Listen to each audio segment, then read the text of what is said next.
বিসমিল্লাহির রহমানির রহিম। আজকে খুবই গুরুত্বপূর্ণ একটা বিষয় নিয়ে আলোচনা করব। পর্যায় সারণীরই একটা গুরুত্বপূর্ণ টপিকস আমরা অলরেডি একটা ভিডিওর মাধ্যমে আলোচনা করেছি, সেটা হচ্ছে আয়নীকরণ শক্তি এবং ইলেকট্রন আসক্তি। আচ্ছা, এই আয়নীকরণ শক্তি আর ইলেকট্রন আসক্তির কিছু ব্যতিক্রম আছে পর্যায় সারণীর মধ্যে। হ্যাঁ, এগুলো দেখা যাচ্ছে অনেক সময় পরীক্ষাতে আসে। তো সেই ব্যতিক্রমের মধ্যে আমি একটা উদাহরণ আলোচনা করব এবং বাদ বাকিগুলো তোমরা আশা করছি যদি এটা বুঝে থাকো বুঝতে পারবা। আচ্ছা, তো আমরা এখানে দেখো আয়নীকরণ শক্তির ব্যতিক্রমের মধ্যে একটা জোড়া নিয়ে আসি, সেটা হচ্ছে নাইট্রোজেন এবং অক্সিজেন। দুইটা মৌলেরই আমরা ইলেকট্রন বিন্যাস করেছি 1s2 2s2 2p-তে 3টা আছে। হ্যাঁ, 2p-তে 3টা আছে। সেই 3টে ইলেকট্রন আমি এর ভিতরে যে 3টা অরবিটাল আছে px py pz 3টা অংশে আলাদা আলাদা করে দেখাইছি। এবং যখন এরকম px py pz আলাদা আলাদা করে দেখাবো সেক্ষেত্রে প্রত্যেকটাই আগে একটা করে ইলেকট্রন যায়।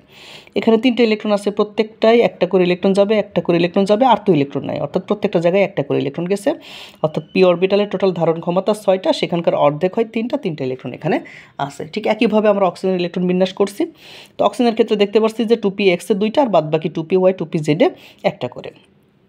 তো আমরা যদি এখানে খেয়াল করে দেখি যে এটা কি পর্যায় 2, এটাও পর্যায় 2, কারণ 2 নম্বর কক্ষপথে লাস্টে শেষ হয়েছে। গ্রুপ কত? এটার গ্রুপ হচ্ছে 15, এটার গ্রুপ হচ্ছে 16। গ্রুপ আর পর্যায় কীভাবে নির্ণয় করতে হয় সেটা আমরা অলরেডি আলোচনা করেছি, দেখে নিও ওখান থেকে। হ্যাঁ, আচ্ছা, এখন আমরা নাইট্রোজেনের ইলেকট্রন বিন্যাসের ক্ষেত্রে দেখতে পাচ্ছি যে এখানে একটা স্থিতিশীল কাঠামো আছে এবং প্রত্যেকটা নাইট্রোজেনের যে পি অরবিটালের 3টা ভাগ আছে, প্রত্যেকটা জায়গায় একটা করে ইলেকট্রন।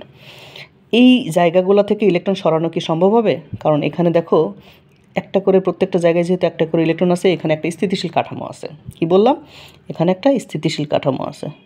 তো এই স্থিতিশীল কাঠামো থেকে ইলেকট্রন সরানোটা কিন্তু অত সহজ হবে না। আর ইলেকট্রন সরালেই তো আয়নীকরণ শক্তি হয়। তো ইলেকট্রন সরানো যেহেতু সহজ হবে না, তাহলে এখান থেকে ইলেকট্রন সরানোটা কঠিন। এখন এর ঠিক পরে, নাইট্রোজেনের ঠিক পরে পর্যায় সারণীতে অবস্থান করছে অক্সিজেন। আমরা জানি কি একই পর্যায়ের বাম থেকে ডানে গেলে আয়নীকরণ শক্তিটা কী হয়? বৃদ্ধি পায়।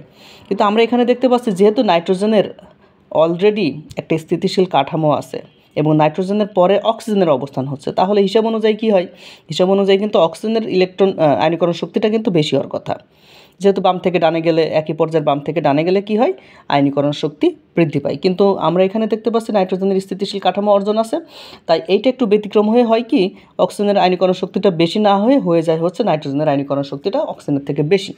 আশা করছি সবাই বুঝতে পারছো। এখানে প্রত্যেকটা যে জোড়া জোড়া আমি দিয়েছি বেরিলিয়াম বোরন, এটাও ব্যতিক্রম আছে। ইলেকট্রন বিন্যাস করলেই বুঝতে পারবা যে একটার মধ্যে স্থিতিশীলতা আছে আর একটার মধ্যে স্থিতিশীল কাঠামো নাই। একইভাবে ফসফরাস সালফার, এটাও ইলেকট্রন বিন্যাস করলে দেখবা যে ফসফরাসের মধ্যে ওই নাইট্রোজেনের মতোই একটা স্থিতিশীল কাঠামো আছে, তাই ওখান থেকে ইলেকট্রন সরানোটা কঠিন হবে। ঠিক একই ব্যাখ্যায় এটা ব্যাখ্যা করতে পারবা। ম্যাগনেসিয়াম অ্যালুমিনিয়াম ঠিক একই ব্যাখ্যায় ব্যাখ্যা করতে পারবা আশা করছি।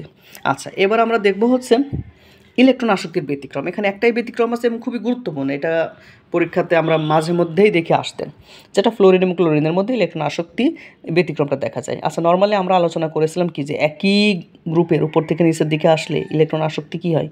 ইলেকট্রন আসক্তি যেহেতু উপর থেকে নিচের দিকে আসলে কক্ষপথ বা নিউক্লিয়াস থেকে বাইরের কক্ষপথের দূরত্ব বৃদ্ধি পায়, তাই ইলেকট্রন আসক্তি কী হওয়ার কথা? হ্রাস পায় বা কমে যাওয়ার কথা। আমরা এটাই কিন্তু জানি, আলোচনা করেছি অলরেডি। হ্যাঁ, কিন্তু এখানে ফ্লোরিন বা ক্লোরিনের ক্ষেত্রে বিষয়টা ব্যতিক্রম হয়। কেন হয় একটু খেয়াল করো।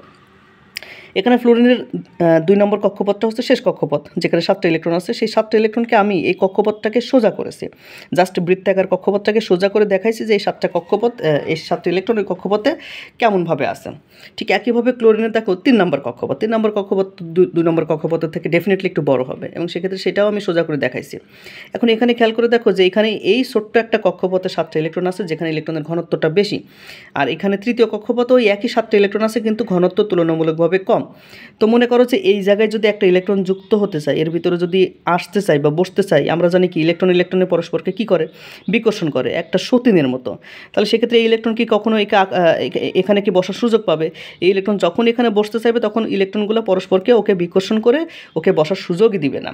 হ্যাঁ, যদিও মূলত নিউক্লিয়াসটা ওই ইলেকট্রনকে টেনে নিয়ে কক্ষপথে বসানোর চেষ্টা করবে, তারপরও এখানে ইলেকট্রন বিকর্ষণের কারণে নিউক্লিয়াস যতই ওই ইলেকট্রনকে এখানে টানুক না কেন সেক্ষেত্রে বসার সুযোগটা পায় না। কিন্তু ক্লোরিনের ক্ষেত্রে দেখো তুলনামূলকভাবে এখানে ইলেকট্রনের ঘনত্বটা কম, তাই সেক্ষেত্রে একটা ইলেকট্রন এখানে কিন্তু বসার সুযোগটা একটু ওর তুলনায়, অর্থাৎ ফ্লোরিনের তুলনায় কিন্তু বেশি পেয়ে থাকে। তার উপর এখানে দেখো নিউক্লিয়াসের মোটামুটি নিউক্লিয়াস ওকে কী করবে? ও নিউক্লিয়াসের ধনাত্মক চার্জ যদি ওই ইলেকট্রনটা টেনে এই জায়গায় বসানোর চেষ্টা করে, যেহেতু এই ফ্লোরিনের থেকে ক্লোরিনের ইলেকট্রনের বিকর্ষণটা কম, অর্থাৎ ঘনত্বটা কম, সেক্ষেত্রে এখানে ইলেকট্রনটা বসার একটু সুযোগ পায়। ফ্লোরিনের থেকে বেশি সুযোগ পায়। তাই আমরা বলতে পারি যে ফ্লোরিনের ইলেকট্রন আসক্তি ওই অনুযায়ী বেশি হওয়ার কথা, কিন্তু এখানে কি হয়ে যায়, ইলেকট্রন ঘনত্বের কারণে ফ্লোরিনের বেশি না হয়ে মূলত ক্লোরিনের ইলেকট্রন আসক্তিটা বেশি হয়ে যায়। এটাই হচ্ছে ক্লোরিনের মধ্যে ব্যতিক্রমের মূল কারণ। আশা করছি সবাই বুঝতে পেরেছো।